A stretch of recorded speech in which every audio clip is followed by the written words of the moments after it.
This was a debate in Iowa and in Des Moines in the state capitol, and we're 3 weeks to the day from the caucuses. So this is really crunch time, and this is the last time the candidates had to make their case before a national audience. Iowans are sort of famous for deciding late and breaking late. The polls show a tight race among the top four frontrunners, which are former Vice President Biden, Senator Warren, Senator Sanders, and former Mayor Pete Buttigieg. Senators Bernie Sanders and Elizabeth Warren. They've been in a bit of a spat for the last couple days. This concerns a 2018 meeting where they were both in attendance. No one else was there. And Warren says that Bernie told her during that meeting he didn't think that a woman could be elected president. Exactly what she said was, she said a woman could be elected president, and he disagreed.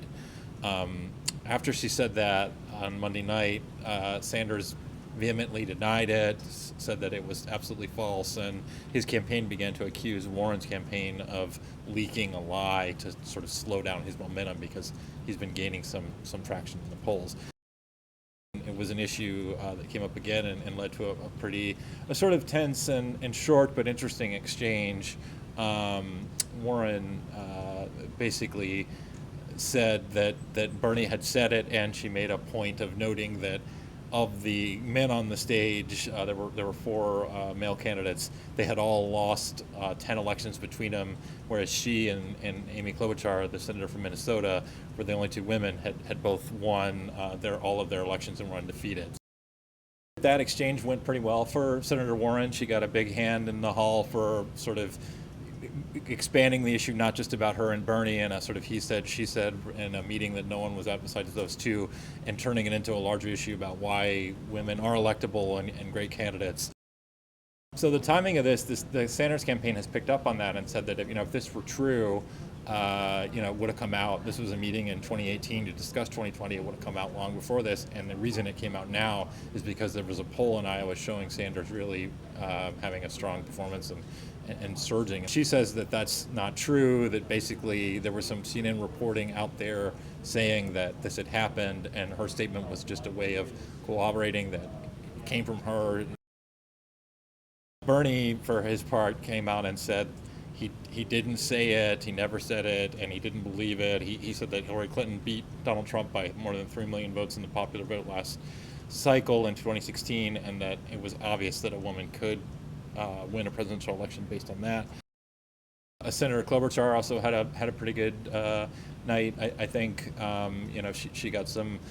She was also asked about the gender question, and certainly agreed that a woman candidate can bring a lot to the table that male candidates cannot.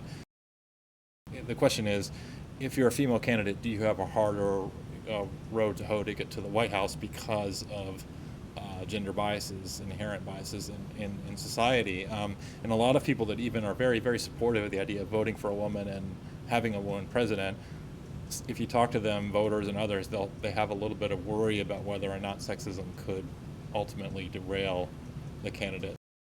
In terms of Tom Steyer, he made the case that he's been a successful businessman, and it's really going to take somebody that has business experience to take on Trump, because Trump's going to run on the economy. So Vice President Biden, I think, had a pretty decent performance. He has been criticized in the past for being a little bit sort of unsteady and sort of wandering with some of his answers. He was very crisp and had a lot of clear, short answers this time, and I think reported himself pretty well.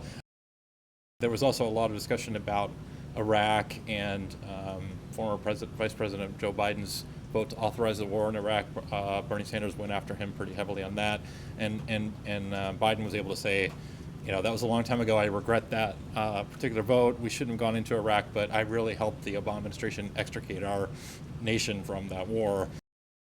Mayor Pete was asked about foreign policy and was able to really speak to his time as a combat veteran in Afghanistan, and he told a very dramatic story towards the beginning of the debate about when he was deployed, and he remembered people, soldiers in his unit having a chance to say goodbye to their family and having little children run behind fathers who were being deployed, and it was quite dramatic. And since he's a combat veteran, and that's something that the other candidates don't have experience with.